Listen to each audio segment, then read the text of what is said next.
اس level کے آپ نیچ ہوں، ٹھیک ہے، کہ آپ کا اوڑھنا بچھوڑنا پیسہ ہو، پیسے کی لالچ ہو، نہ آپ کا کردار ہو، نہ ضمیر ہو، نہ آپ کا خاندان ہو، نہ آپ کا خون اچھا ہو، تو پھر آپ کامران خان بنتے ہیں. پھر آپ کے پاس کراچی میں 1.5 ارب کا ڈی ایچ اے میں بنگلہ آتا ہے، پھر آپ کے سٹاک مارکیٹ میں اربوں کی انویسٹمنٹ ہوتی ہے، پھر عقیل کریم ڈیڈی اور عارف حبیب جیسے آپ کے یار ہوتے ہیں، اور ملک ریاض کے آپ پیروں میں جا کے لیٹتے ہیں. یہ اس طرح آتا ہے، ایسے نہیں آتا.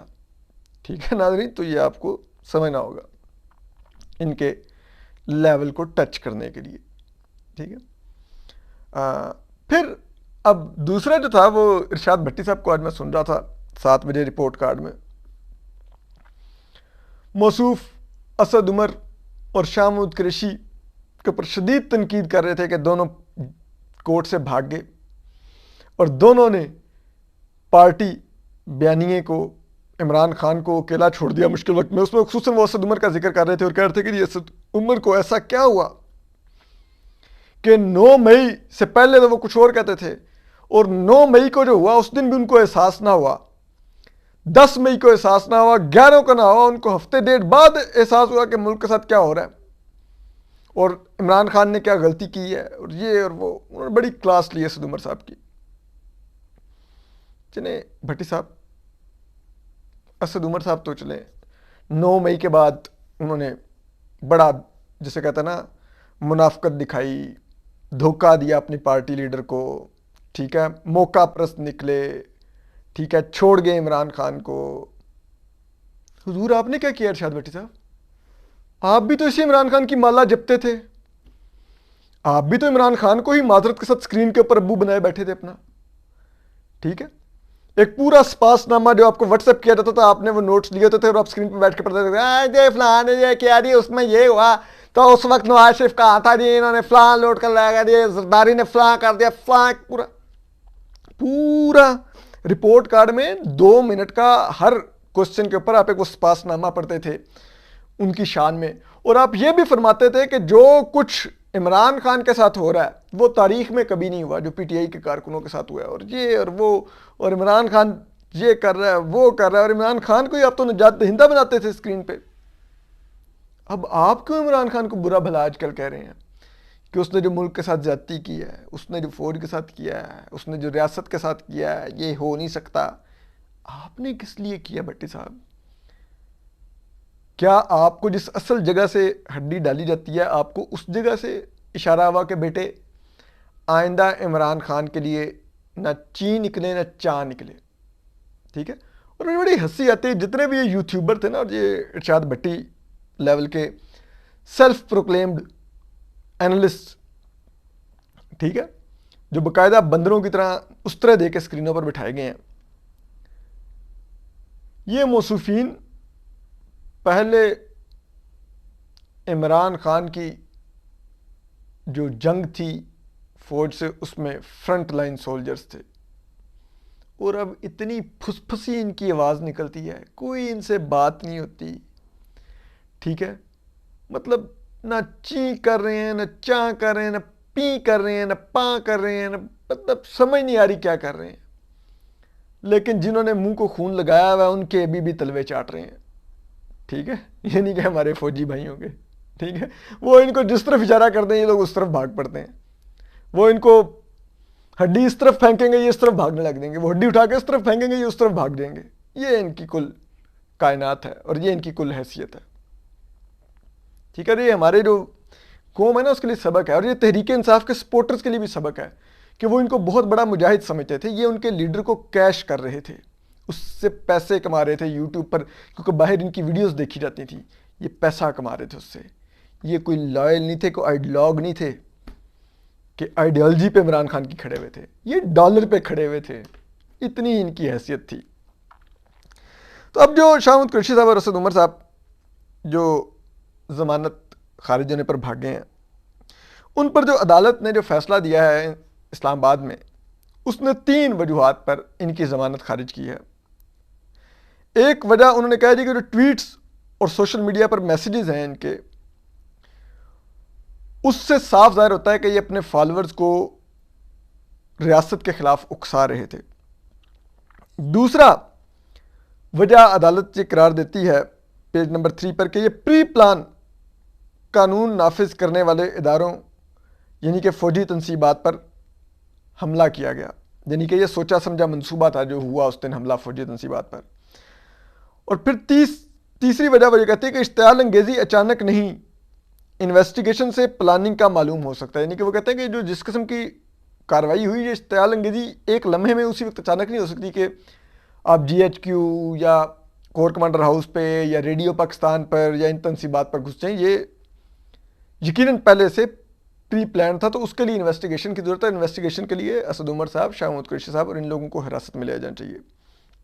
اب حالت دیکھیے کہ وہاں پہ جو پی ٹی آئی کے مقامی قیادت تھی وہ ساری کی ساری گرفتار ہو گئی، یہ دونوں بھاگ گئے، وہ ویڈیو بھی موجود ہے، انہوں نے گرفتاری نہیں دی، اتنے یہ لا ابائڈنگ سٹیزنز ہیں اور اتنے یہ گرفتاری سے بھاگتے ہیں۔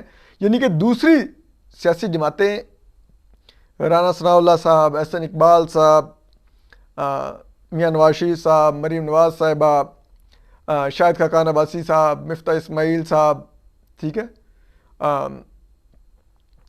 میاں Javed Latif sahab, you can name anybody, even کہ وہ احد چیمہ صاحب اور فواد حسن فواد، وہ سب لوگ گرفتاریاں دیتے رہے، وہ یہ نہیں کہتے تھے کہ ہم تو بھاگ رہے ہیں ہمارے کارکن گرفتار کر لو۔ یہ واحد پارٹی ہے جس کے کارکن جیلوں میں سڑ رہے ہیں، فوجی عدالتوں میں لے جائے جا رہے ہیں، ان کو کوئی بچانے والا نہیں ہے، ان کی کوئی ملاقات کروانے والا نہیں ہے، اور لیڈرشپ بھاگتی پھر یہ کہ میں نے جیل نہیں جانا، ٹھیک ہے۔ اور مجھے اس لیے بھی اسد عمر صاحب اور ویسے شاہ محمود قریشی صاحب کے بھاگنے پر اعتراض نہیں ہے کہ ان کا لیڈر عمران خان بھاگتا پھر رہا ہے، تو یہ تو بیچارے اس کی سنت پر عمل کر رہے ہیں اپنے لیڈر کی۔ آپ دیکھیے وہ جو کل ناصر اقبال صاحب نے واقعہ سنایا، that was an eye opener کہ عمران خان صاحب اسلام آباد ہائی کورٹ میں چیف جسٹس کا جو سیکٹری ہوتا ہے اس کے آفس میں اس کا واش روم یوز کرنے گئے، اور واش روم یوز کر کے نکلے تو دو لوگ سیکٹری کے کمرے میں آئے جو لا اینڈ جسٹس ڈپارٹمنٹ کے تھے، اور وہ سیکٹری سے بات کر رہے تھے کہ ہم نے چیف جسٹس سے فائل پر دستخط لینے ہیں۔ تو سیکٹری نے کہا کہ آپ اندر جا کے دستخط لے لیں، اور وہ چیف جسٹس کے کمرے کی طرف گئے تو عمران خان صاحب جو واش روم میں چھپ کے دیکھ رہے تھے، ان کو جو ڈر تھا کہ ان کو لگ رہا تھا کہ شاید مجھے کوئی گرفتار کرنے آئے ہیں سول کپڑوں میں کوئی دو ایجنسی کے اہلکار، تو وہ جو ہی چیف جسٹس کے چیمبر میں داخل ہوئے تو عمران خان صاحب نے واش روم کا دروازہ کھولا، چیف جسٹس کے سیکٹری کو دھکا دیا اور بھاگ گئے وہاں سے، اور تیزی سے بھاگ گئے، میں نے بتایا تو ایتھلیٹ نا، تو وہ بھاگ گئے، اتنے ڈر پو گئے گرفتاری سے۔ تو پھر یہ بیچارے بھاگ گئے تو کیا ہو گیا، ٹھیک ہے، یہی ہے نا، پولیس ہمیں مارے گی تو انقلاب کہاں آئے گا، کیسے آئے گا؟ ہمارے لیڈر کو آگے پیچھے دائیں بائیں سے دھکے لگ رہے ہیں تو انقلاب کیسے آئے گا؟ تو وہ یہی ہو رہا ہے، انقلاب نہیں آ رہا۔ پھر آخر میں جو اب اہم خبر ہے وہ یہ ہے کہ آپ کو پتہ ہے اب تک 70 سے زیادہ پی ٹی آئی کے کارکن ملٹری کورٹس میں ٹرائل کے لیے لے جائے جا چکے ہیں، ٹھیک ہے، وہ ٹرائل ابھی شروع نہیں ہوا لیکن ان کے مقدمات ٹرانسفر کر دیے گئے ہیں اور فوجی حکام کے حوالے کر دیے گئے ہیں۔ اس کے علاوہ بھی سینکڑوں ہزاروں پی ٹی آئی کے کارکن اس وقت بھی جیلوں میں بند ہیں، رہنما بھی درجنوں کی تعداد میں بند ہیں، اور ان میں سے بھی بہت سو کے مقدمات آنے والے دنوں میں فوجی عدالتوں میں منتقل کیے جا سکتے ہیں۔ تو اب اس کے خلاف آپ کو پتہ ہے ملک بھر میں ایک بڑا رد عمل آ رہا ہے۔ میں تو خود اصولی طور پہ سویلینز کے فوجی عدالتوں میں اور سیاسی کارکنوں کے فوجی عدالتوں میں ٹرائل کا مخالف ہوں، میری ڈے 1 سے پوزیشن ہے اور میں اس پوزیشن پہ آج بھی قائم ہوں۔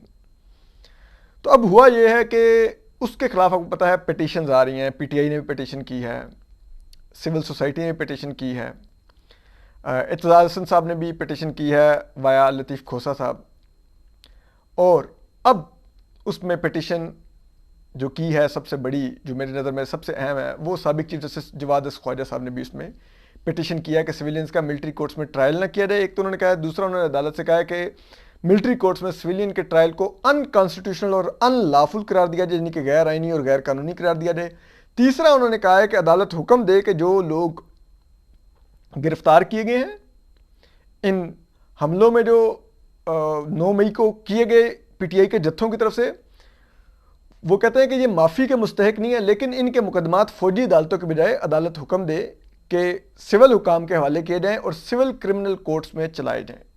یہ انہوں نے عدالت سے استدعا کی ہے، لیکن اس میں سب سے دلچسپ جو چیز ہے وہ آج اعتزاز احسن صاحب اور لطیف کھوسا صاحب نے معزز چیف جسٹس مرتضیٰ بندیال صاحب سے ان کے چیمبر میں ملاقات کی ہے. ٹھیک,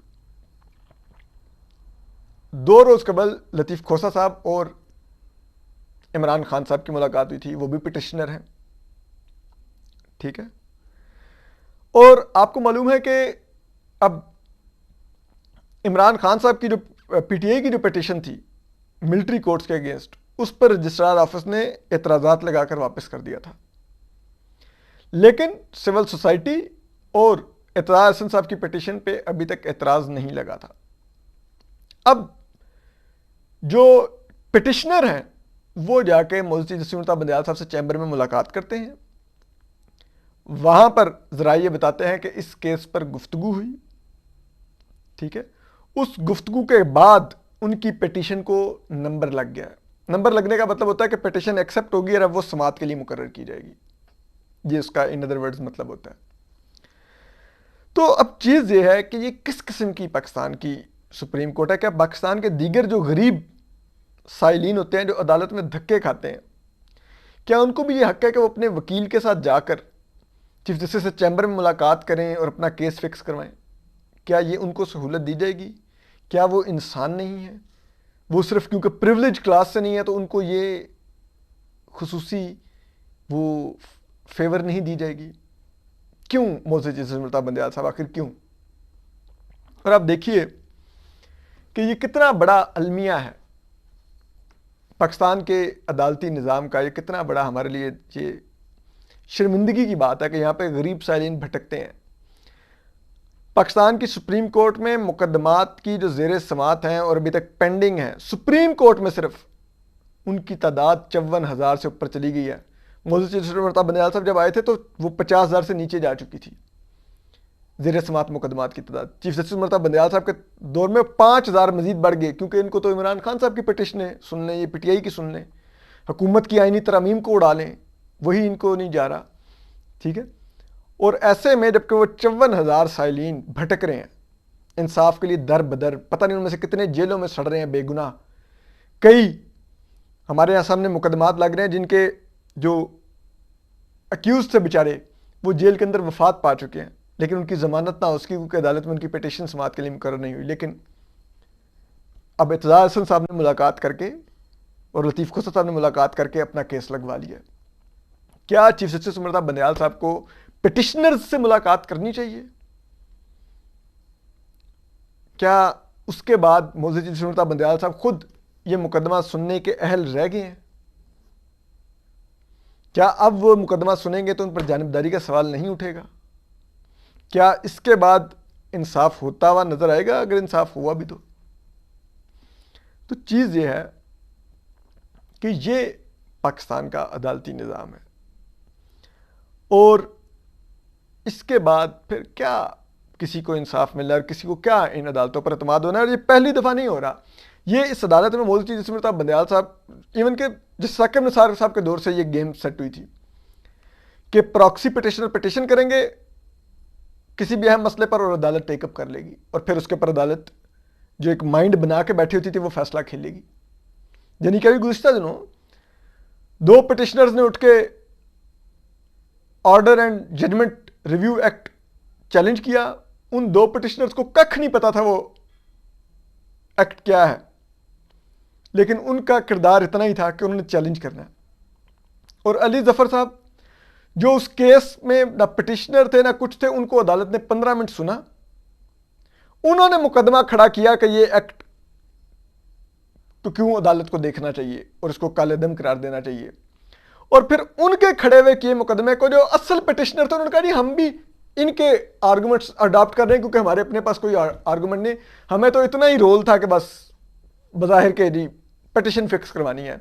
تو وہ بھی ایسا لگتا ہے کہ جیسے اسی عدالت کے اندر سے, کیونکہ اسی عدالت کے اختیارات کو ریگولیٹ کرنے کے لیے یہ ایکٹ آیا تھا, تو شاید پھر اسی عدالت کے اندر سے کوئی 2 پراکسی کھڑے کروائے گئے کہ وہ پٹیشن کریں. وہ پٹیشن ہو گئی, اس کے بعد وہ سماعت کے لیے مقرر ہوئی, اور پھر علی ظفر صاحب کو آنکھ مار کے بلایا گیا, روسٹرم پر انہوں نے دلائل دی, اور پھر اس کے بعد وہ کیس چل پڑا, اور اب اس کا فیصلہ محفوظ ہو گیا. علی ظفر صاحب بعد میں پارٹی بھی بن گئے اس میں. ٹھیک, تو یہی حال یہاں پر بھی ہے کہ وہ پٹیشنز ہو گئی ہیں اور اب ان کے آگے سماعت کے لیے مقرر ہو جائیں گی. پٹیشنر نے ملاقات بھی کر رہی ہے ان چیمبر اور نمبر بھی لگ گیا اس کے بعد. اللہ خیر صلی اللہ. اپنا خیال رکھیے. اللہ حافظ.